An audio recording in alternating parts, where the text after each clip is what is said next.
അസ്സലാമു അലൈക്കും. രാത്രി ഏറെ നേരം വൈകിയാണ് നിസാം വീട്ടിലേക്ക് എത്തുന്നത്.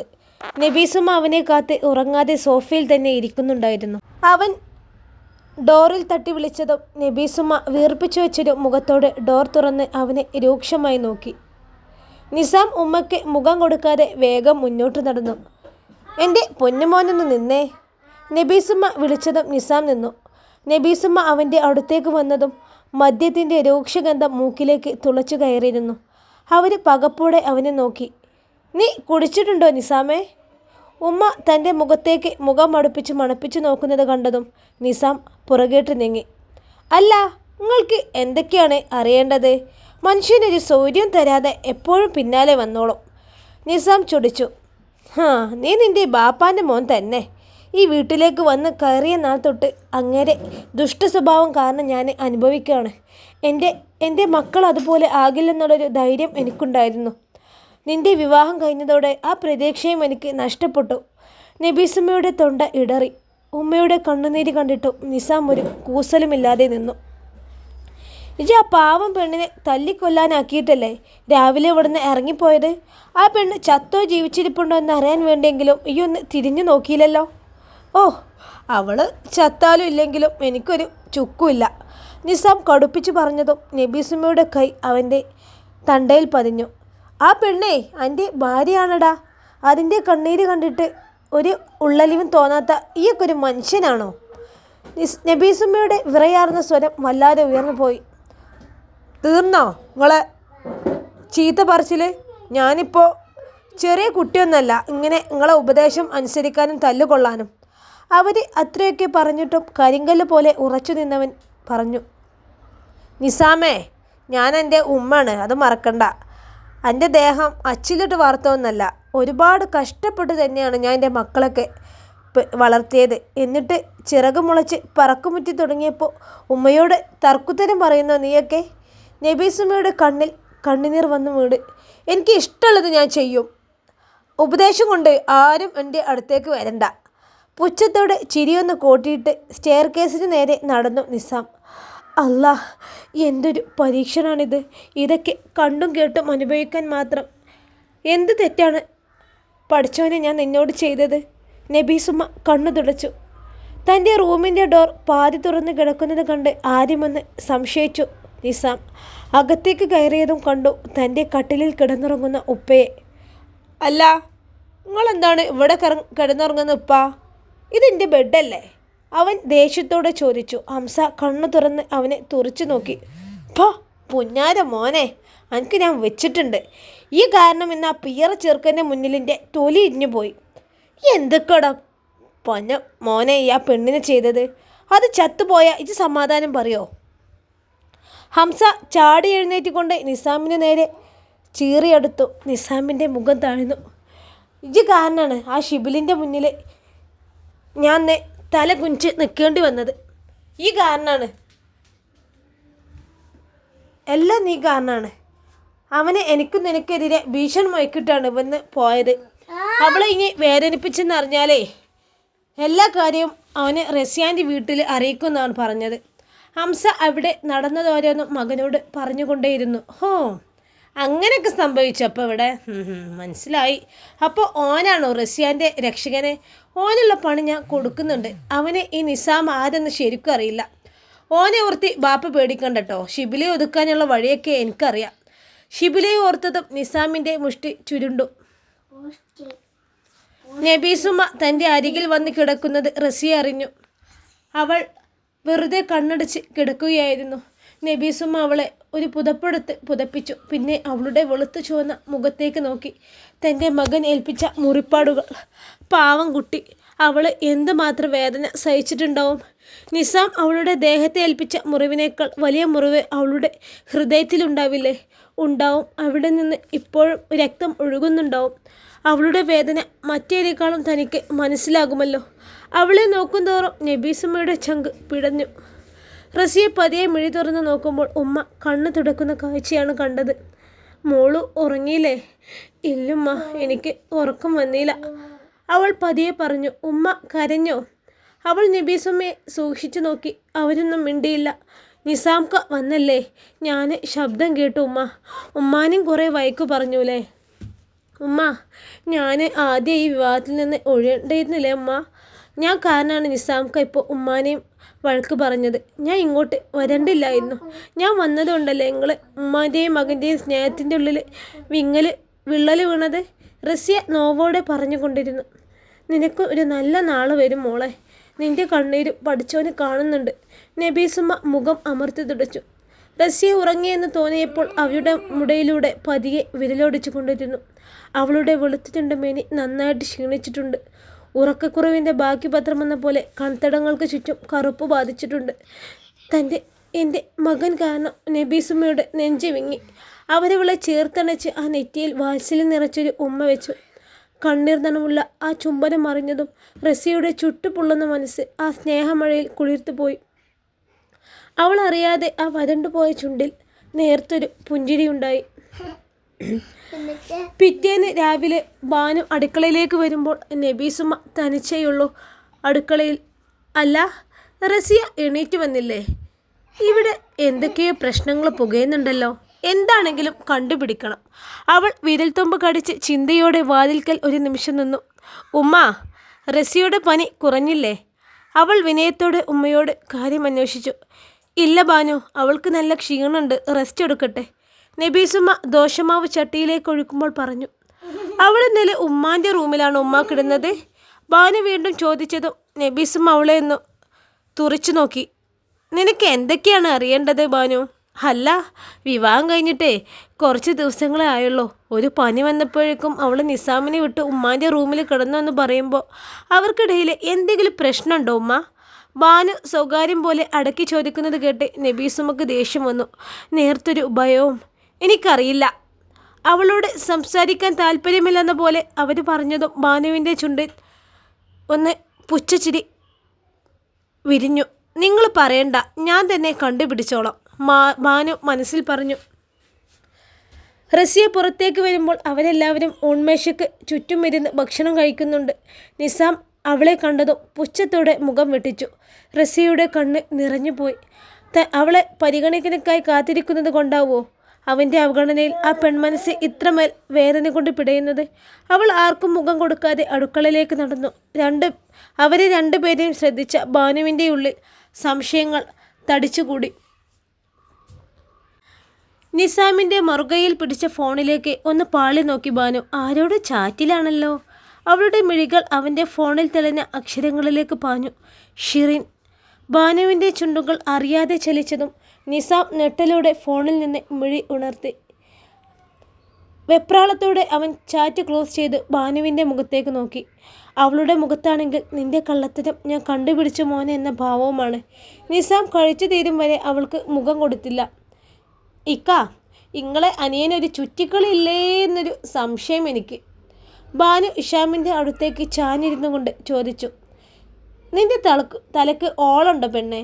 മറ്റൊന്നും ചിന്തിക്കാതെ അവളുടെ തലക്കിട്ടൊന്ന് കൊട്ടി ഇഷാം. ബാനുവിൻ്റെ ചുണ്ടൻ കൂർത്തുപോയി.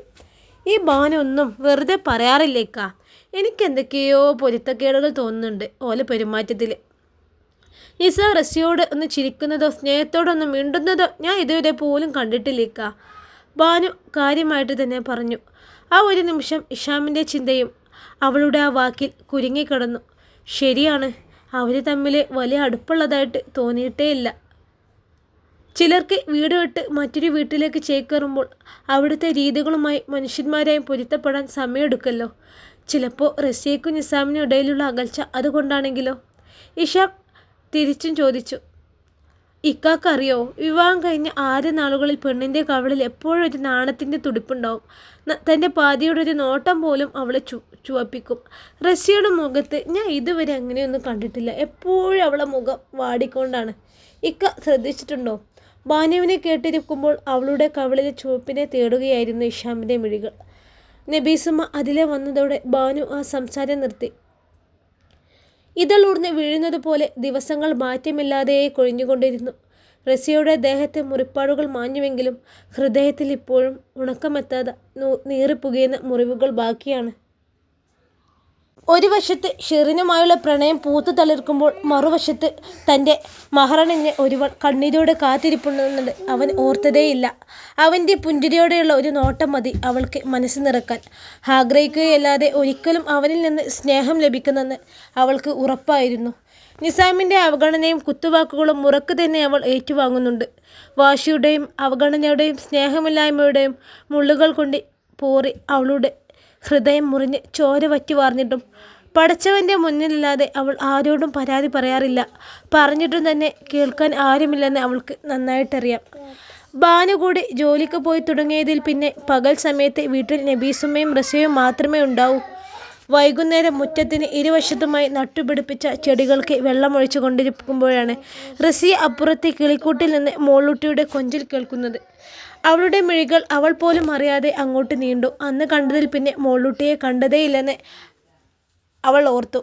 ഷിബിലിയുടെ മടിയിലിരുന്ന് താഴെയിൽ പിടിച്ച് കുസൃതി കാണിക്കുകയാണ് അവൾ. വേദനിച്ചതുപോലെ അവൻ ശബ്ദമുണ്ടാക്കുമ്പോൾ ആ പെണ്ണ് പൊട്ടിച്ചിരിക്കുന്നുണ്ട്. അറിയാതെ നോട്ടം തെന്നിയതും ഷിബിലിയും കണ്ടു മോളൂട്ടിയെ നോക്കി നിൽക്കുന്ന റസിയെ. നോട്ടം കൊതിത്തതും ഒരു പിടച്ചിലൂടെ റസിയുടെ മിഴികൾ താഴ്ന്നു. അവൾ പിന്നെയും തൻ്റെ ജോലി തുടർന്നു. റസിയ മേമി. മോളൂട്ടിയുടെ ശബ്ദം തൊട്ടടുത്ത് കേട്ടപ്പോഴാണ് റസിയ തിരിഞ്ഞു നോക്കിയത്. തൻ്റെ തൊട്ടുപിറകിൽ കൈ പിണച്ചുകൊണ്ട് ചിരിക്കുന്നുണ്ട് കുഞ്ഞിപ്പെണ്ണ്. റസിയയുടെ മുഖം വിടർന്നു. അതരങ്ങളിൽ മനോഹരമായ മന്ദഹാസം വിരിഞ്ഞു. കയ്യിലെ പൈപ്പ് നിലത്തേക്കിട്ടവൾ കുഞ്ഞിനെ വാരിയെടുത്തു. ആ കുഞ്ഞു മുഖം മുഴുവൻ ചുംബനം കൊണ്ട് മൂടിയിരുന്നു. മോളൂട്ടി ഒറ്റയ്ക്ക് ഓടി വന്നതാണോ? കണ്ട മാത്രയിലുള്ള സ്നേഹപ്രകടനമെല്ലാം കഴിഞ്ഞപ്പോഴാണ് റസിയെ തിരക്കിയത്. അന്ന് മോളൂട്ടി ആരും കാണാതെ ഓടി വന്നപ്പോഴുണ്ടായിരുന്ന സംഭവങ്ങളെല്ലാം ഓർത്തതും അവൾക്ക് നെഞ്ചൊന്ന് കാളി. മോളൂട്ടി വന്നേ, മേമയെ അപ്പുറത്തേക്ക് തരാം, അല്ലെങ്കിൽ മോളൂട്ടിയുടെ അബ്ബ റസിയ മേമയാവും വഴക്കു പറയുക. ആ ഉണ്ടക്കവളിൽ ഒന്നുകൂടി ഉമ്മ വെച്ച് മോളൂട്ടിയെ കൊണ്ട് നടക്കുമ്പോഴാണ് ഗേറ്റിനപ്പുറത്ത് മോളൂട്ടിയെ കാത്തു നിൽക്കുന്നവന് റസിയെ കണ്ടത്. മതിലിലേക്ക് ചാരി ഒരു കാല് കുത്തിവെച്ച് ഫോണിൽ നോക്കി നിൽക്കുന്ന ഷിബിലയെ കണ്ടതും അവൾ അറിയാതെ മോളൂട്ടിയെ നിലക്ക് നിർത്തി. പേടിക്കണ്ട റസിയ മേമേ, അബ്ബ വഴക്ക് പറയൂലട്ടോ. അബ്ബയെ എന്നെ ഇങ്ങോട്ട് കൊണ്ടുവന്നത്. കുഞ്ഞിനെ കേട്ടതും റസിയ ഷിബിലയുടെ മുഖത്തേക്ക് നോക്കി. അവൻ്റെ നോട്ടവും അപ്പോൾ കുഞ്ഞിലേക്കാണ്. നിനക്ക് കാണേണ്ടവരെ കണ്ടില്ലേ മോളൂട്ടി, ഇനി വന്നേ പോകാം. അത്രയും പറഞ്ഞ് അവളുടെ മുഖത്തേക്ക് അറിയാതെ പോലും നോട്ടം വീഴ്ത്താതെ അവൻ കുഞ്ഞിനെയും എടുത്ത് അവിടെ നിന്ന് തിരിഞ്ഞു നടന്നു. റസിയക്ക് തൻ്റെ ഹൃദയത്തിൽ നിന്നെന്നോ അടർന്നു വീഴുന്നത് പോലെ തോന്നി. എനിക്ക് വേദനിക്കുമ്പോൾ വേദന തോന്നാൻ നിങ്ങളെൻ്റെ ഭർത്താവൊന്നുമല്ലല്ലോ. അന്ന് ഷിബിലിയുടെ മുഖത്ത് നോക്കി ചോദിച്ച ചോദ്യം കാതുകൾക്ക് ചുറ്റും വട്ടം കറങ്ങി. കുറച്ച് കടുത്തു പോയില്ലേ എൻ്റെ ചോദ്യം? ചോദിക്കേണ്ടിയിരുന്നില്ല. നേർത്തൊരു കുറ്റബോധം നെഞ്ചിനെ പുതിയെന്നതറിഞ്ഞു. അവർ അബ്ബയും മോളും അകന്നു പോകുന്നതുവരെ റസിയ ഒരേ നിൽപ്പ് നിന്നു. എന്തൊരു മധുരമാണ് ഷെറിൻ നിൻ്റെ അതിരങ്ങൾക്ക്. നുണഞ്ഞിട്ടും കൊതി തീരുന്നില്ല. അവളിലേക്ക് ചെരിഞ്ഞു കിടന്ന് ആ കവളിലൂടെ വിരലോടിക്കുമ്പോൾ കാറ്റുപോലെ നേർത്തൊരു ശബ്ദത്തിൽ പറഞ്ഞു നിസാം. അവൻ കൊതിയോടെ വീണ്ടും അവളുടെ മുഖത്തേക്ക് മുഖം അടുപ്പിച്ചു. ഷെറിൻ്റെ കൈകൾ അവനെ വരിഞ്ഞു മുറുക്കി. രക്തച്ചുവ ഉമനീരിൽ കലർന്നതും അവൻ അവളുടെ അധരങ്ങളെ മോചിപ്പിച്ചു. നീ റസിയെ ചുംബിച്ചിട്ടുണ്ടോ നിസാം? ഒരു പുതപ്പിനിടയിൽ അവൻ്റെ നഗ്നമായ നെഞ്ചിൽ തല താഴ്ച കിടക്കുമ്പോൾ ഷെറിൻ ചോദിച്ചു. അവളോട് എന്തു പറയണമെന്ന് അവൻ ഒരു നിമിഷം ചിന്തിച്ചു. എനിക്ക് വെറുപ്പാണ് അവളെ. അവൾ എൻ്റെ അടുത്തേക്ക് വരുന്നത് പോലും അറപ്പാണ്. അറപ്പും വെറുപ്പുമുള്ള ഒരാളെ എങ്ങനെ ചുംബിക്കും? ഷെറിൻ. അവൻ പറയുന്നത് കള്ളമാണെന്നറിയാതെ ഷെറിൻ്റെ മനസ്സ് സന്തോഷിച്ചു. നിസാം എൻ്റെ മാത്രമാണ്. റസിയ പേരിനൊരു ഭാര്യ മാത്രമാണ്. 1 വർഷം കഴിഞ്ഞാൽ റസിയയെ അവൻ ഉപേക്ഷിക്കും. പിന്നെ അവൻ ഈ ഷെറിന് സ്വന്തം. അവൻ്റെ നെഞ്ചിൽ കിടന്ന് അവൾ ഓരോന്നും കിനാവ് കണ്ടു. നിസാമിൻ്റെ ബൈക്ക് താഴെ നിൽക്കുന്നത് കണ്ടതും അവൻ അകത്തുണ്ടാവുമെന്ന് റിൻഷയ്ക്ക് ഉറപ്പായിരുന്നു. ഷെറിനെ ഒരുപാട് പ്രാവശ്യം ഉപദേശിച്ചതാണവൾ. നിസാമിന് ഭാര്യയുണ്ടെന്നും അവനുമായിട്ടുള്ള അടുപ്പം നല്ലതിനല്ലെന്നും. ദേഷ്യം കടിച്ചമർത്തി ഡോർ തള്ളി തുറന്നതും റിൻഷ കാണുന്ന കാഴ്ചയിൽ കണ്ണു തള്ളി. അവൾ വാതിൽക്കൽ തന്നെ നിന്നുപോയി. നിസാമിൻ്റെ നെഞ്ചിൽ മുഖമമർത്തി നഗ്നയായി കിടക്കുന്ന ഷെറിൻ. റിൻഷയെ കണ്ടതും ഷെറിൻ ഞെട്ടിത്തെറിച്ചുകൊണ്ട് ബെഡിൽ നിന്ന് ചാടി എഴുന്നേറ്റു. ഷെറിൻ! റിൻഷയുടെ അലർച്ച അവിടെയാകെ മുഴങ്ങി. ഷെറിൻ പെട്ടെന്ന് തന്നെ പുതപ്പെടുത്ത് നഗ്നത മറക്കാൻ ശ്രമിച്ചു. റിൻഷ നിസാമിനെ തുറച്ചു നോക്കി. ഇതൊന്നും അറിയാതെ വീട്ടിൽ അവനെ കാത്തിരിക്കുന്ന പാവം ഭാര്യയെ ഓർത്തതും റിൻഷയുടെ ചുവന്നു പോയ കണ്ണുകളിൽ നേർത്തൊരു നനവുണ്ടായി. ഷിറിൻ ബെഡിന് താഴെ അലസമായി ഊരിയെറിഞ്ഞ വസ്ത്രങ്ങൾ പെറുക്കി ബാത്റൂമിലേക്ക് കയറി. അവൾ പോയതും റിൻഷ നിസാമിനെ രൂക്ഷമായി നോക്കി. അവൻ്റെ കൂസലില്ലായ്മ കണ്ട് അവൾക്കങ്ങ് വിറഞ്ഞു കയറി. ഡാ, നീയൊക്കെ ഒരു മനുഷ്യനാണോ? വീട്ടിൽ നിന്നെ കാത്തിരിക്കുന്ന പെണ്ണിനെ ചതിക്കുമ്പോൾ നിനക്കൊരു മനസാക്ഷിക്കുത്തും തോന്നുന്നില്ലോടെ നാറി? ഇത്രയും ദുഷ്ട മനസ്സാണോ നിൻ്റേത്? റിൻഷ അവനെ നോക്കി ആക്രോശിച്ചു. അതിന് മറുപടി പറയാതെ നിസാം പുച്ഛത്തോടെ താടിയിൽ ഒഴിഞ്ഞുകൊണ്ടെന്ന് ചിരിച്ചു. നിങ്ങൾക്കെല്ലാം ടൈപ്പാസ് ആയിരിക്കും, എന്നാൽ നിങ്ങളെപ്പോലെയല്ല ഷെറിൻ. അവളൊരു പെൺകുട്ടിയാണ്. അവളെ വിവാഹം പോലും കഴിഞ്ഞിട്ടില്ല. അവളുടെ ജീവിതം കൂടിയാണ് നീ ഇല്ലാതാക്കുന്നതെന്ന് ഓർമ്മ വേണം കേട്ടോ. ഇതെല്ലാം അവളുടെ ഉപ്പയും ഉമ്മയും അറിഞ്ഞാൽ എന്ത് സംഭവിക്കുമെന്ന് നീ നോക്കിയിട്ടുണ്ടോ? നീ നിർത്തിക്കോണം, എല്ലാം മിന്നത്തോടെ നിർത്തിക്കോണം. ഇനിയും നീ ഇവിടെ വന്നാൽ ഷെറിനെ കണ്ടാൽ ഞാൻ ഇതെല്ലാം അവൻ്റെ വീട്ടുകാരോട് പറയും. നോക്കിക്കോ. അവൻ്റെ നേരെ വിരൽ വിറപ്പിച്ച് പറയുമ്പോൾ രംഷയുടെ സ്വരം വിറക്കുന്നുണ്ടായിരുന്നു. അവൾ വല്ലാതെ കിതക്കുന്നുണ്ടായിരുന്നു. നീ ആരോടും പറയില്ല റിൻഷ. ഷെറിൻ്റെ കടുത്ത ശബ്ദം കേട്ടതും റിൻഷ തിരിഞ്ഞു നോക്കി. ഷെറിൻ അവളെ ദഹിപ്പിക്കുന്നൊരു നോട്ടം നോക്കി നിൽക്കുന്നുണ്ട്. കാര്യം അവൾ തൻ്റെ ബെസ്റ്റ് ഫ്രണ്ടൊക്കെ തന്നെയാണ്. പക്ഷേ ഷെറിൻ്റെ പല തീരുമാനങ്ങളും ഉൾക്കൊള്ളാൻ കഴിയാതെ അവളെ എതിർക്കാറുണ്ട് റിൻഷ. അതുപോലെയാണ് നിസാവുമായുള്ള അടുപ്പവും. ഒരു 100 പ്രാവശ്യമെങ്കിലും അവളെ ഉപദേശിച്ചു കാണും. മഹ്റണയിച്ച തൻ്റെ പാതിയുടെ അവിഹിതത്തെക്കുറിച്ചറിയുമ്പോൾ ഒരു പെണ്ണിനുണ്ടാവുന്ന അവസ്ഥ അവളെ പറഞ്ഞ് മനസ്സിലാക്കാൻ ശ്രമിക്കാറുമുണ്ട്. ഷിറിൻ പക്ഷേ അതൊന്നും കാര്യമാക്കി എടുക്കാറില്ലെന്ന് മാത്രം. നീ ഇക്കാര്യം ആരോടെങ്കിലും പറഞ്ഞാൽ ആ നിമിഷം ഞാൻ ഈ മുറിക്കുള്ളിൽ വെച്ച് ആത്മഹത്യ ചെയ്യും. ഷെറിൻ്റെ ചുണ്ടിൻ കോണിലൊരു നിഗൂഢമായ ചിരി തെളിഞ്ഞു. റിൻഷ അവളെ പകപ്പോടെ നോക്കി. എത്ര ലാഘവത്തോടെയാണ് അവൾ പറയുന്നത്. ആത്മഹത്യ ചെയ്ത് കളയുമെന്ന്? നിസാമിനെ എനിക്ക് ഇഷ്ടമാണ്. ജീവിക്കുന്നെങ്കിലേ ഞങ്ങളെ ഒരുമിച്ച് ജീവിക്കുക തന്നെ ചെയ്യും, ആരെതിർത്താലും. അവസാന വാചകം ഇത്തിരി കടുപ്പിച്ച് തന്നെ പറഞ്ഞ് ഷെറിൻ നിസാമിൻ്റെ അരികിലേക്ക് വന്നു. അവൻ അവളെ ഒന്നുകൂടി ചേർത്ത് പിടിച്ച് ചുംബിച്ചുകൊണ്ട് റിൻഷയുടെ നേരെ പരിഹാസം നിറഞ്ഞൊരു നോട്ടം തൊടുത്തുവിട്ടു. ഛേ! അവനെ നോക്കിയ റിൻഷ അറപ്പോടെ മുഖം വെട്ടിച്ചു. നീ പൊയ്ക്കോ നിസാം. ഷെറിൻ പറഞ്ഞതും റിൻഷയെ പുച്ഛത്തോടെ ഒന്ന് നോക്കിയ ശേഷം നിസാം പുറത്തേക്കിറങ്ങി. ഷെറിൻ ഡോർ അടച്ച് കുറ്റിയിട്ട് തൻ്റെ നേരെ വരുന്നത് കണ്ടതും അവളോട് സംസാരിക്കാൻ താല്പര്യമില്ലെന്ന പോലെ റിൻഷ തറയിൽ അമർത്തി ചവിട്ടി അവളുടെ റൂമിലേക്ക് പോയിരുന്നു. റിൻഷയുടെ പെരുമാറ്റം കണ്ട് നീരസത്തോടെ നെറ്റി ചുളിച്ചു നിന്നു ഷെറിൻ. റിൻഷയുടെ സൗഹൃദം നഷ്ടപ്പെടുത്താൻ വയ്യ. പക്ഷേ നിസാമിൻ്റെ പ്രണയവും അവളെ എങ്ങനെ പറഞ്ഞ് മനസ്സിലാക്കും? ഷെറിൻ തലയിലേക്ക് കൈ താങ്ങി വെച്ചു സോഫയിലേക്ക് ഇരുന്നു. രാത്രി ഏറെയായിട്ടും റിൻഷ പുറത്തേക്ക് വന്നില്ല. അവളെ കണ്ട് സംസാരിക്കണമെന്ന് കരുതി കാത്തിരുന്നു ഷെറിൻ ആ സോഫയിൽ കിടന്നു മയങ്ങിപ്പോയി. നാളെയാണ് മുഫീദയുടെ വിവാഹ നിശ്ചയം. റസിയയ്ക്കും നിസാമിൻ്റെ വീട്ടുകാർക്കും ക്ഷണമുണ്ട്. തൻ്റെ അനിയത്തിയുടെ ജീവിതത്തിലെ പ്രധാനപ്പെട്ട ദിനങ്ങളിലൊന്നാണ് നാളെ നടക്കാൻ പോകുന്നത്. അവളുടെ ഒരേയൊരു ഇത്താത്തയാണ് ഞാൻ. പോകണം.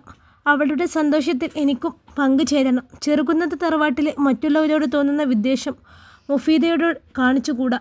വിവാഹ നിശ്ചയത്തിന് നിസാം വന്നില്ലെങ്കിലും താൻ പോകുമെന്ന് റസിയ തീരുമാനിപ്പിച്ചുറപ്പിച്ചിരുന്നു. അലക്കിയ തുണികൾ മടക്കി ഷെൽഫിലേക്ക് വെക്കുകയായിരുന്ന റസിയ മനസ്സ് മുഴുവനും ഇപ്പോൾ മുഫീദയുടെ അടുത്താണ്. ഒരുപാട് പ്രതീക്ഷയോടെ പുതിയ ജീവിതത്തിലേക്ക് കാലെടുത്ത് വെക്കാൻ ഒരുങ്ങുകയാണ്. അവൾക്കൊരിക്കലും ഈ ഇത്താത്തയുടെ ഗതി വരില്ല എന്ന് ഹൃദയമിറഞ്ഞ് അവൾ പ്രാർത്ഥിക്കുന്നുണ്ട്. പെട്ടെന്ന് ഡോർ തുറന്ന് നിസാം അകത്തേക്ക് വന്നതും അവളുടെ കണ്ണുകളൊന്ന് പിടഞ്ഞിരുന്നു. ഇന്നെന്താ നിസാംക്ക് ഈ സമയത്ത്? സാധാരണ അവന് വീടണയുമ്പോൾ പാതിരെ കയ്യാറുണ്ട്. മദ്യപിച്ച് കാല് നിലത്തുറക്കാതെ ആടിയാടി വരുന്ന ഭർത്താവിനെ കാത്ത് സോഫയിൽ ചാരി ഉറങ്ങാതെ ഇരിക്കും റസിയ. കുറച്ചു മുമ്പ് റിൻഷയുമായുണ്ടായിരുന്ന സംസാരത്തിൻ്റെ അസഹ്യതയോടെയാണ് അവൻ അകത്തേക്ക് കയറിയത്. ഇനി ആ ദേഷ്യവും ഈ പാവം പെണ്ണിൻ്റെ നെഞ്ചത്ത് തീർക്കുകയുണ്ടാവും. റസിയയെ കണ്ടതും അവനൊന്ന് തുറിച്ചു നോക്കി. ആരോടെ ഉള്ള ദേഷ്യം തീർക്കും പോലെ ടേബിളിന് മുകളിലിരിക്കുന്ന വെള്ളം നിറച്ച ജഗ് എടുത്ത് തറയിലേക്ക് വീശിയെറിഞ്ഞു നിസാം.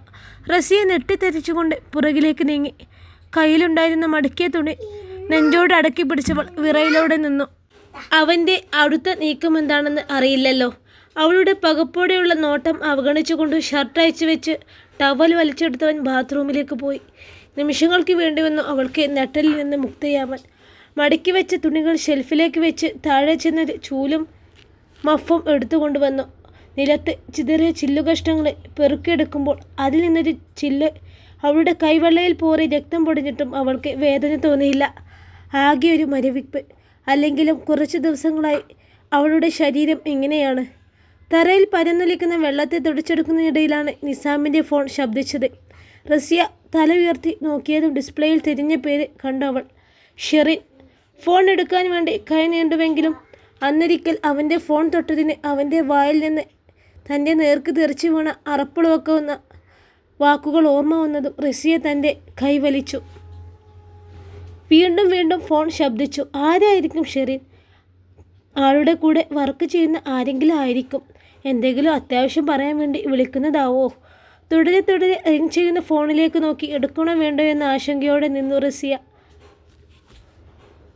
പറയൂ ഷെറിൻ.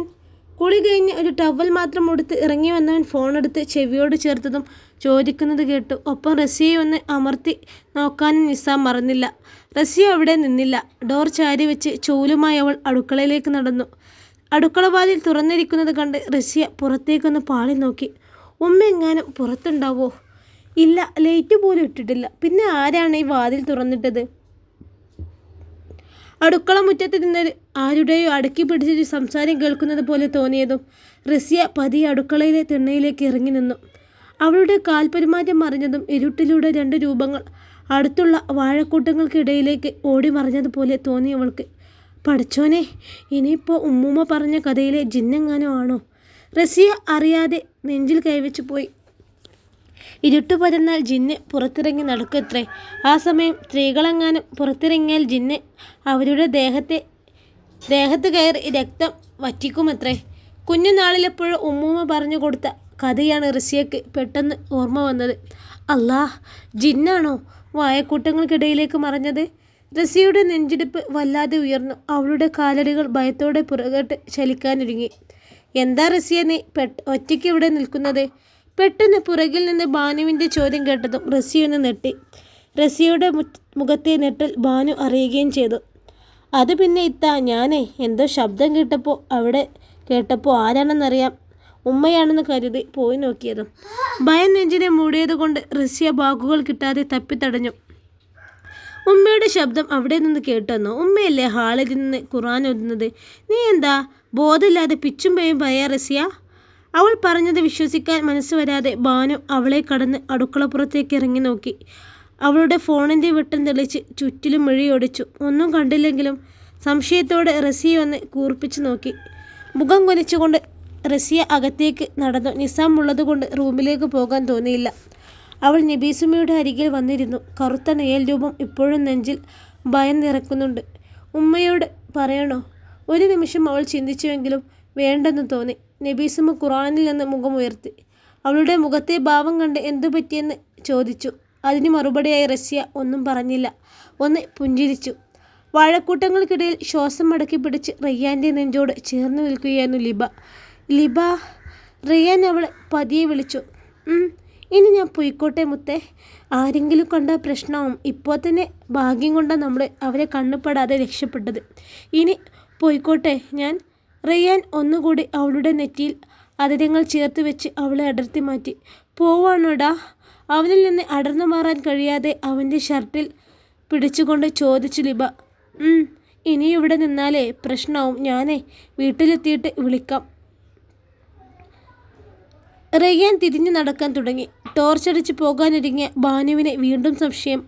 അവൾ തിണ്ണയിലേക്ക് ഇറങ്ങി നിന്നതും റയ്യാൻ വായക്കൂട്ടങ്ങൾക്കിടയിൽ നിന്ന് ഇറങ്ങി വന്നതും ഒരുമിച്ചായിരുന്നു. ആരാണെന്ന് മനസ്സിലാവും മുമ്പേ റയ്യാൻ ഭിത്തിയുടെ മറവിലേക്ക് ഓടി ഒളിച്ചിരുന്നു. കള്ളൻ, കള്ളൻ! ബാനു ഉറക്കെ അലറി വിളിച്ചു. നബീസുമായും പുറകെ റസിയയും അങ്ങോട്ടോടി. മുറ്റത്ത് ആരോടോ ഫോണിൽ സംസാരിച്ചു കൊണ്ടിരിക്കുന്ന ഷിബിലി ഫോൺ ഓഫ് ചെയ്ത് ശബ്ദം കേട്ടിടത്തേക്ക് കുതിച്ചു. നിമിഷനേരം നിസാമിൻ്റെ വീട്ടുമുറ്റത്ത് വെട്ടം തെളിഞ്ഞു. അയൽക്കാരിൽ കുറച്ചു പേർ അവിടെ തടിച്ചുകൂടി. ദേ, ഇവിടെ നിന്ന് കള്ളം വന്നത്. ആ മതിലിനടുത്തേക്ക് ഓടുകയും ചെയ്തു. ബാനു കിതപ്പോടെ പറഞ്ഞു. അല്ല, നീ എന്തിനാ ഈ സമയത്ത് മുറ്റത്തോട്ട് വന്നത്? കള്ളൻ അവളെ ഉപദ്രവിച്ചിരുന്നെങ്കിലും എന്നൊരു ഭയമായിരുന്നു ഇഷാമിൻ്റെ ശബ്ദത്തിൽ. അത് പിന്നെ ഞാൻ റസിയ ഇവിടെ നിൽക്കുന്നത് കണ്ട് വന്നതാണ്. ബാനു റസിയെ ചൂണ്ടിക്കൊണ്ട് പറഞ്ഞു. എല്ലാവരുടെയും നോട്ടം നബീസുമ്മയുടെ പിറകിൽ നിൽക്കുന്ന റസിയയിലേക്ക് എത്തി. ഷിബിലയും അവളെ എന്ന് നോക്കി. നിസാമിൻ്റെ മുഖം കോപത്താൽ ചുവന്നു കരച്ചു. ഡാ നായിൻ്റെ മോനെ, നിന്റെ സൂക്കേട് ഞാൻ തീർത്തു തരുന്നുണ്ട് ഞാൻ. അവൻ ഷിബിലിയുടെ നേർക്ക് ചീറിക്കൊണ്ട് അടുത്തു. ഷിബിലിയുടെ കണ്ണുകൾ നെട്ടലോടെ വികസിച്ചു. അവൻ നിസാമിനെ കുടഞ്ഞെറിഞ്ഞു. നിനക്കെന്താ ഭ്രാന്താണ് നിസാമേ? ഷിബിലിയുടെ ശബ്ദം ഉയർന്നു. അവനെ ഭ്രാന്താക്കാൻ വേണ്ടിയല്ലേ നീ പാതിരാത്രി അവൻ്റെ ഭാര്യയെ കാണാൻ വന്നത്? നിന്നെ മുൻപരിക്കൽ ഞാൻ താക്കീത് തന്ന് വിട്ടതല്ല നായെ ഞാൻ. ഹംസ അവനെ നോക്കി അട്ടഹസിച്ചു. റസിയ നെട്ടിത്തെരിച്ചുകൊണ്ട് നബീസുമ്മയുടെ കയ്യിൽ മുറുക്കെ പിടിച്ചു. ഉമ്മ, ഞാനൊന്നും അറിഞ്ഞിട്ടില്ല. അവളുടെ ചുണ്ടുകൾ വിതുമ്പി. നബീസുമ്മ അവളെ നോക്കിയതല്ലാതെ ഒന്നും പറഞ്ഞില്ല. ലിബയുടെ മുഖത്ത് ആശ്വാസം നിയലിച്ചു. ഭാഗ്യം, റയ്യാൻ രക്ഷപ്പെട്ടുവല്ലോ. അവൾ പതിയെ അകത്തേക്ക് വലിഞ്ഞു. എളാപ്പയുടെ നാവിൽ നിന്നും തെറിച്ചു വീണ വാക്കുകൾ കേട്ട് പകപ്പോടെ നെഞ്ചിലേക്ക് നിന്നവൻ്റെ നെഞ്ചിൽ ആഞ്ഞു ചവിട്ടിയിരുന്നു നിസാം. ഷിബിലി മണ്ണിലേക്ക് തെറിച്ചു വീഴുന്നതും സാബിറയും മഷമയും ഉറക്കെ നിലവിളിച്ചു പോയി. സാബിറയുടെ കയ്യിലിരുന്ന മോളൂട്ടി അവളുടെ അബ്ബയെ വിളിച്ചു കരയാൻ തുടങ്ങി. ഷിബിലി എഴുന്നേൽക്കാൻ ശ്രമിച്ചതും നിസാം അവൻ്റെ മുഖത്തേക്ക് ആഞ്ഞു ചവിട്ടിയിരുന്നു. വേദന കൊണ്ടവൻ പുളഞ്ഞുപോയി. അത്രയ്ക്ക് മൂത്തു നിൽക്കുകയാണെങ്കിൽ വല്ല മുള്ളുമുരിക്കിലും കയറടാ. അവൻ്റെ മുഖത്തിന് നേരെ വീണ്ടും നിസാമിൻ്റെ കാൽ ഉയർന്നു വരുന്നത് കണ്ടതും അവൻ്റെ മറ്റേ കാലിൽ പിടിച്ച് ഒറ്റ വലിയായിരുന്നു ഷിബി. നിസാം താഴേക്ക് വീണതും ഷിബിലി ചാടി എഴുന്നേറ്റു. അവൻ റസിയയുടെ മുഖത്തേക്ക് നോക്കി. അവളുടെ മിഴികൾ നിറഞ്ഞൊഴുകുന്നുണ്ട്. തന്നെ കൂർപ്പിച്ച് നോക്കുന്ന നാട്ടുകാരുടെ മുഖത്തേക്ക് നോക്കി. അവൻ്റെ ഉമ്മയുടെയും ഇത്താത്തയുടെയും മുഖത്തേക്ക് നോക്കി. നിങ്ങളെന്നെ വിശ്വസിക്കണം, ഞാനും ഈ നിൽക്കുന്ന പെണ്ണും ഒരു തെറ്റും ചെയ്തിട്ടില്ല, അവൻ എല്ലാവരോടുമായി പറഞ്ഞു. ഭാ നിർത്തടാ, ഇത് ഞങ്ങൾ വിശ്വസിക്കണമായിരിക്കുമല്ലേ? 2 ആഴ്ച മുമ്പല്ലേ നിന്നെ ഇവളെയും ഞാൻ ഈ വീട്ടിൽ നിന്ന് പിടിച്ചത്? അന്ന് ഞാൻ നിനക്ക് താക്കീത് ചെയ്ത് വിട്ടതല്ലേ അല്ലേന്ന് ഹംസ ചോദിച്ചു. എൻ്റെ പഠിച്ചോനെ, ആശുമ നെഞ്ചത്ത് വെച്ച് കൈവച്ച് വിളിച്ചുപോയി. ഷിബിലിയുടെ മുഷ്ടി ചുരുണ്ടു. നീ പറയണ്ട, ഈ നിൽക്കുന്ന എല്ലാം എൻ്റെ ഭാര്യ നബീസു പറയും. അന്ന് ഞങ്ങൾ കയറി വന്നപ്പോൾ ഈ വീടിനകത്ത് കണ്ട കാഴ്ച. കല്ലുപോലെ ഉറച്ചു നിൽക്കുന്ന നബീസുമ്മയുടെ മുഖത്തേക്ക് നോക്കി ഹംസ. പറ നബീസോ, അന്ന് എന്താണ് കണ്ടത്?